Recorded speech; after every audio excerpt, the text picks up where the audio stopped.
Avukat Gülden Sönmez, birçok Türkmenistanlı mağdurun avukatı olarak bulunuyorum, modere ediyorum aynı zamanda programı. Öncelikle sözü ortak basın açıklamamızın özetini açıklamak üzere Mazlum Der Genel Başkanı Avukat Kaya Kartal'a vermek istiyorum.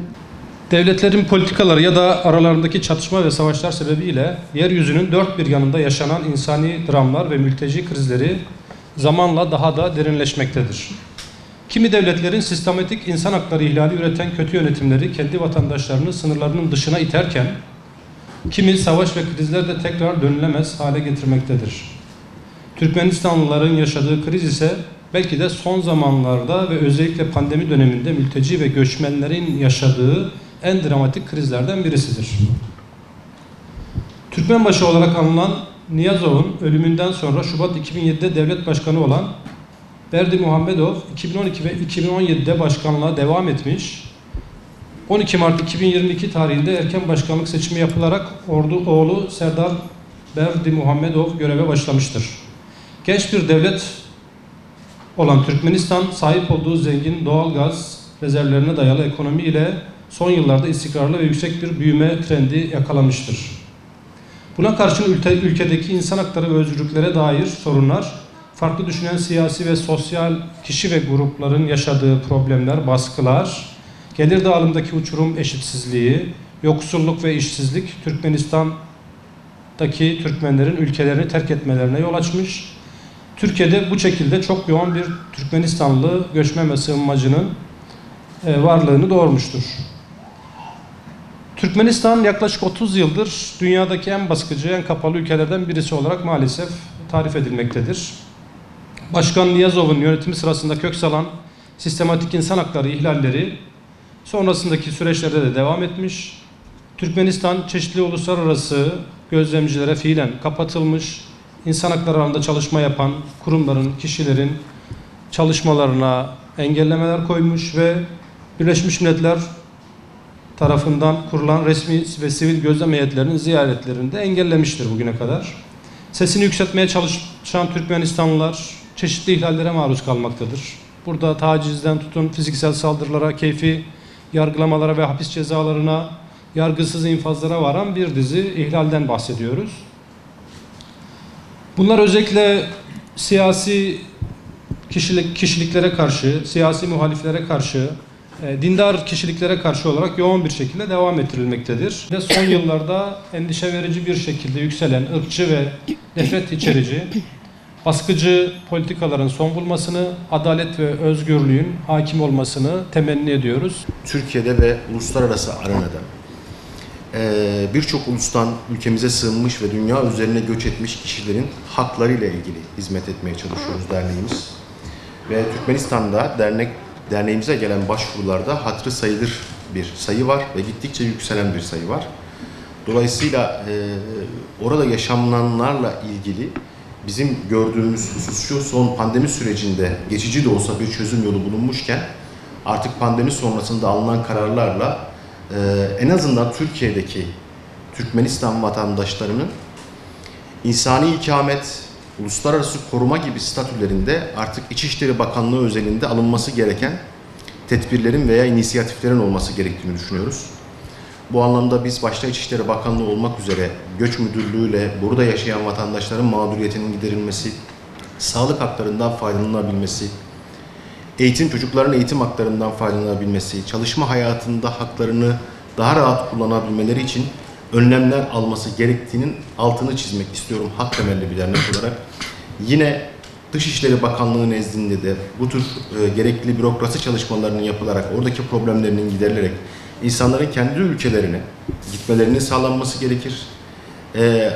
Türkmenistan hükümetinin almış olduğu bazı burada yaşayan vatandaşlarla ilgili güvenlik tedbirleri, terörist ilan etme ve geri geldiklerinde ülkelerinde alıkonulma, işkenceye, adaletsiz yargılanma gibi işlemlere maruz kalacak insanlarla ilgili yaptırımlar alınması gerekir.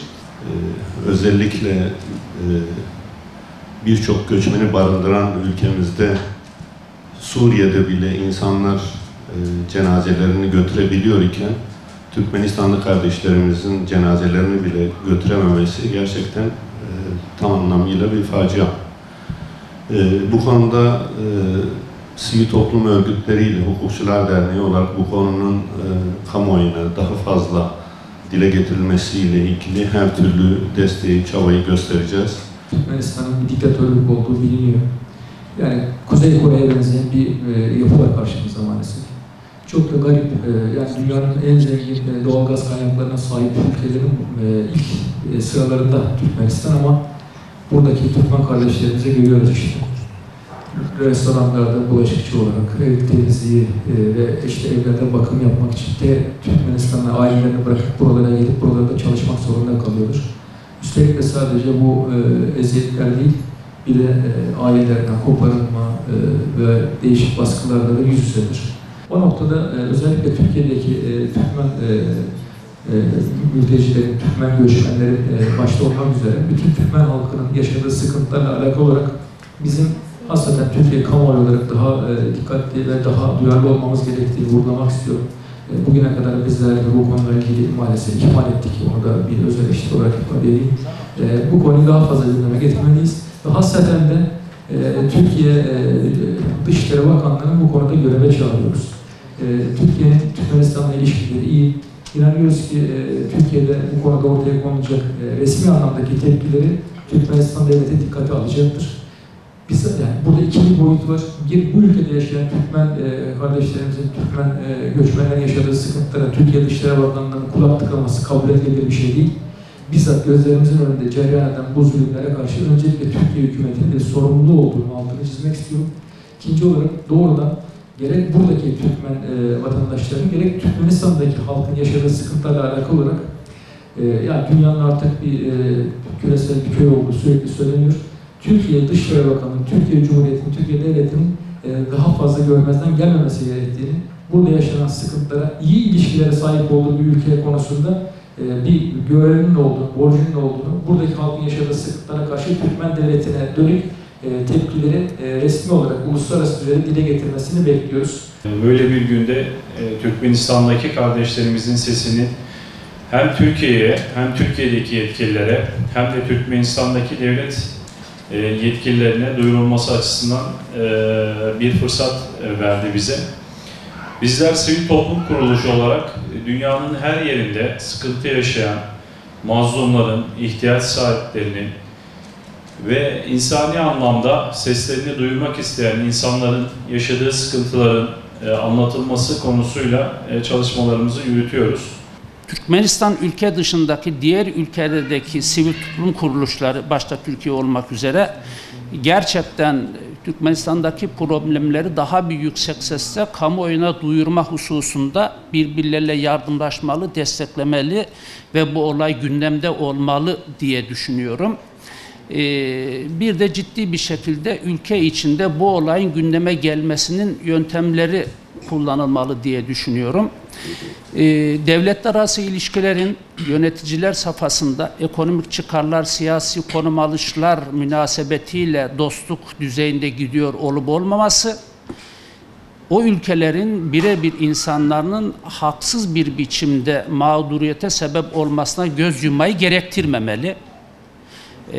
Bu noktada da yine Türkiye'li sivil toplum kuruluşları olarak Türkiye'nin resmi duruşunun da insan haklarına saygılı bir duruşa evrilmesi hususunda elinden geleni yapmalı diye düşünüyorum. 2011 yılında Türkiye'ye yasal olarak giriş yaptım. 11 senedir Türkiye'de yaşıyorum ve çalışıyorum. Buraya gelmemin nedeni çocuğuma, kardeşlerime, aileme bakabilmek. Türkmenistan'da iş bulmak çok zor. Bulsak bile aldığımız maaşlar geçinmemize bile yetmiyor. Bazı kaynaklara göre ülkenin %60'ı yurt dışında. Ülkemizde ekonomi dağıldı. İnsan hakları kuruluşları yok. Olsa bile göstermelik. İnsan hakları diye bir şey kalmadı anlayacağınız. Anayasaya sadece kağıt üstünde yazılı. Hiçbir kurum ya da yönetici uymuyor. Rüşvet vermeden işe girmek veya devlet dairelerinde herhangi bir işlem yapmak çok zor. Hatta burada Türkiye'deki konsoloslukta bile bazı insanların anlattığına göre aynı işlemler yapılıyor. Medya özgürlüğü tamamen hükümetin elinde. Dini özgürlüğümüz yok. İfade özgürlüğü, hareket özgürlüğünden bahsetmiyorum bile. Adalet yok. Adalet kimin parası gücü varsa onun elinde veya Cumhurbaşkanı'na kim yakınsa onun elinde. Ben 11 senedir çocuğumun kokusuna hasretim. Annem 13 senedir kardeşlerimi görmüyor. Ve bizim gibi on binlerce kadın, anne aynı durumda, gurbette. Bazıları 10 yıl, bazıları 17 yıldır çocuklarını göremiyor maalesef. Biz çocuklarımızın yıllardır doğum günlerinde, bayramlarda, iyi veya kötü gününde yanında olamıyoruz. Sırf onlar hiçbir şeye muhtaç olmasın, iyi beslensin diye. Bazı anneler çocuklarını ne askere uğurlayabiliyor, ne düğüne katılabiliyor, ne torunlarını görebiliyor. Hatta yakınlarımızın cenazelerine bile katılamıyoruz. 2007 senesinde Atatürk Havalimanı'ndan giriş yaptım. Türkmenistan hükümeti tarafından yapay olarak yaratılmış sorunlar, vatanımıza serbest dolaşım ve defnedilme hakkı, Türkmenistan'ın göç hakkındaki yasasına göre Türkmen diplomatik misyonları aracıyla biyometrik pasaportları yenileme hakkına sahibiz. Ancak gerçekte yasalara hiç uyulmuyor çünkü yetkililer onu halkın lehine yorumlamıyor. Dünyanın dört bir yanına, yurt dışına çalışmak için giden binlerce Türkmen vatandaşı pasaportlarını Türkmen konsolosluklarda yenilememeleri nedeniyle neredeyse 10 yıldır zorluk çekiyor. Biz burada Türkiye'de 10 binlerceyiz. Bu nedenle yasa dışı yaşamak zorunda kalıyoruz. Başka ülkelere seyahat edemiyoruz. Seyahat hakkımızdan mahrum kalıyoruz. Vatanımıza bile dönemiyoruz. Kalmak istesek süresi geçmiş pasaportlarımız nedeniyle kalamıyoruz.